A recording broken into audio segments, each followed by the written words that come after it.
There are R&B songs everyone knows, and then there are the ones that quietly rearranged your whole spirit without ever becoming household names. The songs you heard once, maybe in your mother's car, maybe at a late-night cookout, and somehow they stayed inside you, like a scent you can't explain. Tonight, those songs are coming back. And the deeper we go, the more you'll realize you didn't forget these tracks. They've been waiting for you. And when we reach number 1, you'll feel the same jolt the world felt the very first time that young voice stepped up to the microphone and changed everything. Number 12, Angel, Angela Winbush, 1987. This is quiet mastery disguised as a love song. The kind of track created when an artist finally steps out of the shadows and realizes her voice doesn't need anyone else's permission to soar. Angela Winbush spent a decade shaping the chemistry of Renee and Angela, the harmonies, the production choices, the emotional pulse. But Angel was the moment she let the world hear what she sounded like with the training wheels off. The synth pads glow like streetlights after rain, soft halos shimmering around her voice. Nothing is hurried. Nothing is forced. She lets notes stretch into the air like incense smoke, letting each one linger long enough for your chest to open a little wider. There's a discipline here, but also a freedom, the kind of precision only a producer-singer can achieve when she places every element exactly where the feeling needs it. Her four-octave climb is never used as a trick. She doesn't belt to impress you. She rises slowly, deliberately, like someone telling a truth they've waited years to say out loud. And when she hits those long, high notes, they don't sound like performance, they sound like release. This is bedroom music, but not just in the romantic sense. It's music for the moments when you sit alone in low light, trying to make sense of yourself. Music for soft-spoken confidence. Music for people who need their soul touched without being shaken. You can feel why Mercury Records understood immediately what they had, why radio whispered the song into late-night rotations, why listeners called stations just to ask, who is the woman with that voice? It's one of the rare R&B hits that dominated its own lane number 1 on the R&B charts, top 10 of the entire year while never needing pop validation. Some songs aim for the world. This one aimed for the heart. And from that quiet, seasoned control, we move to the bravery of a teenage girl telling the truth before she even knew the weight of her own words. Number 11, Yes, I'm Ready, Barbara Mason, 1965. There are songs written with skill and songs written with innocence, but every once in a while you get one written with a level of purity no adult could replicate. Barbara Mason was 17 when she wrote Yes, I'm Ready, and that youth is the soul of the record. It's not pretending to be experienced. It's not dressing up emotion in metaphors. It's raw, honest. Just to make you unfiltered in the way only a teenager learning what love feels like can be. But I'm ready to... The first time you hear her voice, you can almost see her standing in the booth, shoulders slightly stiff, breath shallow, trying to sound grown, but unable to hide how new all of this is. and that's the magic. The tremble isn't weakness, it's authenticity. It's the sound of someone stepping toward love with wide eyes and no armor. The orchestration behind her moves like a guiding hand. The strings lift softly, never overwhelming, as if they're trying to support her while she figures out her feelings. The guitar brushes quietly. The drums keep a gentle heartbeat. It's Philly soul before it had the name builders like Kenny Gamble and Earl Young, learning how to shape the language of a city. She sings about holding someone's hand like it's a lesson she hasn't passed yet. About wanting to learn how to love, not with expertise, but with willingness. And because she doesn't hide her uncertainty, the record becomes a mirror. Anyone who's ever stood at the edge of their first real crush, hoping they won't get hurt, hears themselves in her. You can understand why it soared. Number 5 pop, number 2 R&B, months on the charts.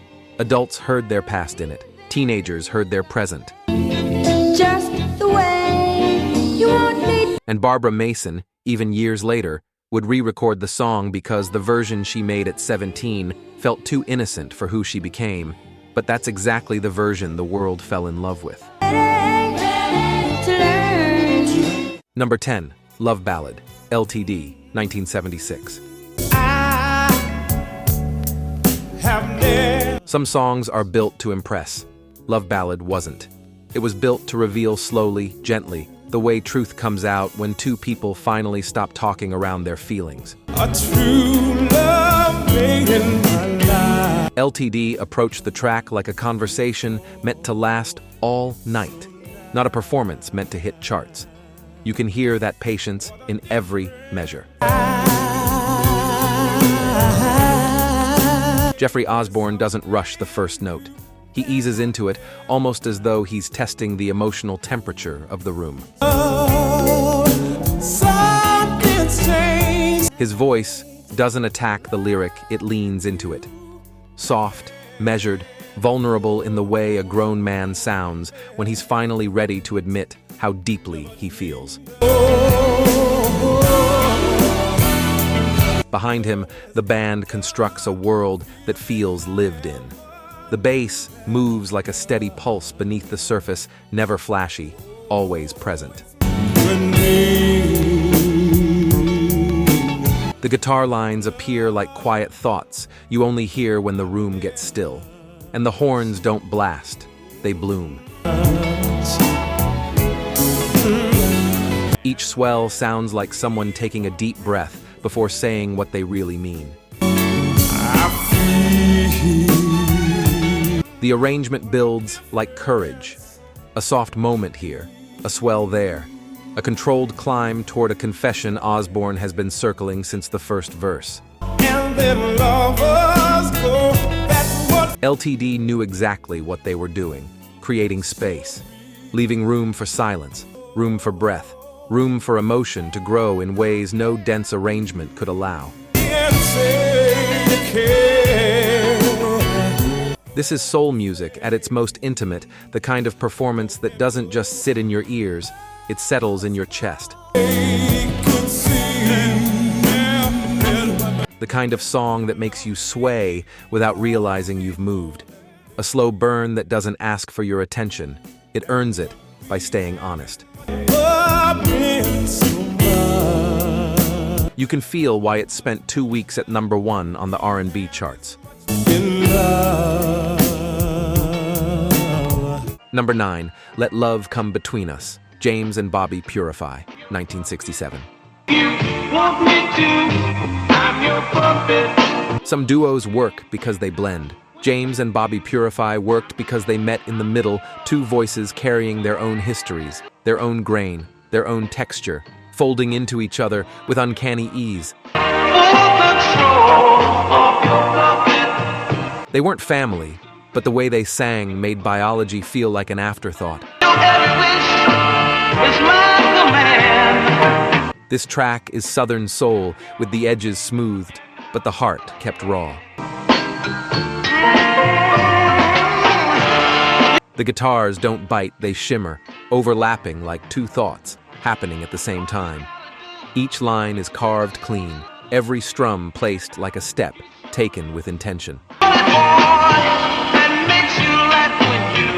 The rhythm section holds everything steady, solid as warm pavement, letting the vocals float without drifting. I'm just a toy, just a boy. When the Purifies hit the chorus, their blend feels almost telepathic. One voice doesn't dominate the other. Instead,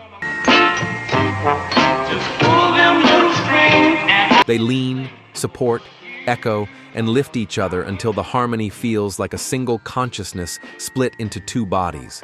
It's unity, captured on tape, measured in breath. I'm your puppet. There's a confidence in the production that comes from knowing you don't need no heavy strings, no dramatic drum rolls, just clean arrangement, clean emotion, clean intention. I'm your puppet. Papa Don Schroeder's team understood that the song didn't need pleading. It needed resolve. A statement, not a beg. I'm just a puppet, and you hold my string. The success it found.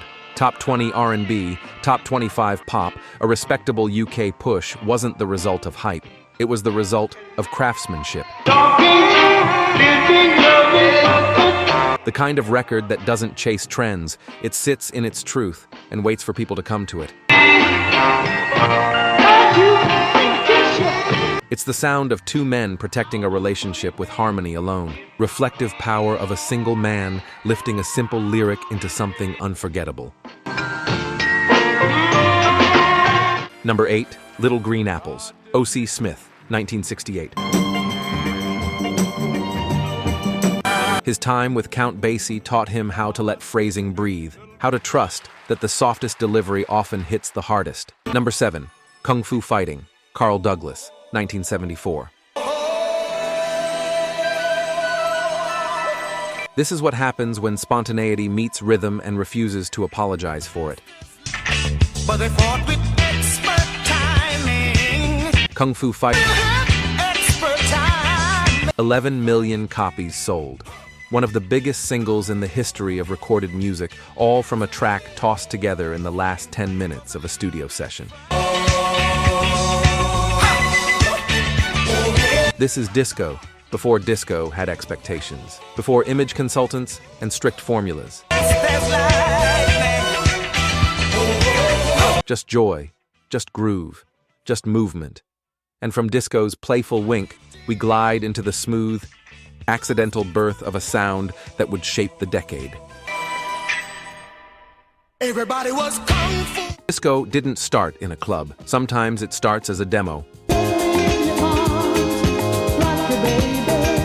Harry Casey and Richard Finch put together a backing track in less than an hour, intending it to be a simple musical skeleton. What they didn't expect was a voice to walk in and turn that skeleton into a heartbeat. George McRae's falsetto doesn't float, it levitates. Light enough to rise above the groove, strong enough to guide it. When he enters the track, it's like someone dimmed the lights and opened a window at the same time, across polished wood. Slow burn intimacy. 11 million copies later, Rock Your Baby wasn't just a hit. It was a signpost, a signal that disco was no longer an underground experiment. From this gentle glide of feel-good seduction, we arrive at a brass-soaked celebration crafted by one of music's greatest architects. Number 5, Sir Duke, Stevie Wonder, 1977. Some tributes sound like history lessons. Sir Duke sounds like joy, like celebration, like stepping into a room full of horn players who've been waiting all day to show you how good life can feel. But you can tell right away from that stain when the people start to move. Stevie Wonder didn't write this song to mourn Duke Ellington. He wrote it to thank him, to honor Basie, Ella, Armstrong, Miller, all the giants whose shoulders he grew from. And he did it the Stevie way, with horns that burst through the speakers like sunshine and a groove tight enough to make the floorboards hum. The brass section doesn't simply play, they dance. They zig, they arc, they lift. Each line is crisp as a freshly ironed suit, delivered with a confidence that comes from deep musical respect. Meanwhile, Stevie's rhythm section holds a pocket so comfortable it feels like sliding into a warm booth at your favorite diner. The whole track is ambition wrapped in joy. And the best part? Stevie played most of it. Layer by layer, with the meticulous care of someone crafting a love letter to everyone who taught him how to love sound in the first place.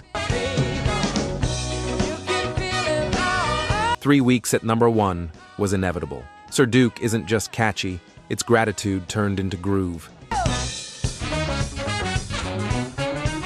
And from this horn-soaked celebration, we swing back into pure joy built in 7 minutes flat. Number 4, right back where we started from, Maxine Nightingale. Its rise top 10 UK, number 2 in the US, wasn't an accident. It was energy finding the place it belonged. And from this bright, unstoppable pulse, we descend into a classic that defined Motown's emotional DNA. Number 3, My Girl, The Temptations, 1964. Some songs feel inevitable, like they were always in the air, waiting for someone to put them on tape. My Girl is one of those songs. It doesn't lean on drama. It doesn't push for intensity. It arrives gently, confidently, like love that knows it doesn't have to shout to be heard. David Ruffin's voice is the anchor. Steady, calm, warm. He sings like a man standing tall in his truth. No theatrics needed. Behind him, James Jamerson's 3-note bass line steps in like a heartbeat, a simple motif so perfect you'd swear it existed long before the instrument was invented. Then comes the guitar lick, light, unforgettable, instantly iconic. The Temptations don't just provide background vocals, they frame the moment. Every hey hey hey feels like a soft breeze moving past the melody. Smokey Robinson trusted them to find the right texture, and they did exactly that. Released at the end of 1964, it rose quietly before taking over 1965. Number 1 on both charts. A forever song, a musical heirloom. Something passed down through generations, not because it was big, but because it was honest. And from Motown's most tender heartbeat, we step into the polished energy of early 80s R&B, shaping its identity on the dance floor. Number 2, A Night to Remember, Shalimar, 1982. Confidence, the synths clean, the bass tight, the drums sharp enough to carve through club speakers without distortion. Howard Hewitt's voice slides through the track like velvet over steel, smooth but strong. Jody Watley answers with ease, their interplay giving the song both structure and flirtation. The Silvers family production builds each section with engineering precision, never too much, never too little. And then there's Jeffrey Daniel, the dancer, the innovator, the one who, when Shalimar appeared on top of the pops, turned a simple performance slot into a seismic moment in dance history. A full year before Michael Jackson did it on American television. The song became a groove timestamp, a bridge between R&B warmth and club cool. A polished sound that refused to pick a side because it owned both. And from this futuristic glide, we land at the starting point, a song that introduced a child prodigy and altered the direction of popular music forever. A force of nature shapes it, commands it, a begin. This is not just a song, it's ignition. The instant a career, a movement, and a new Motown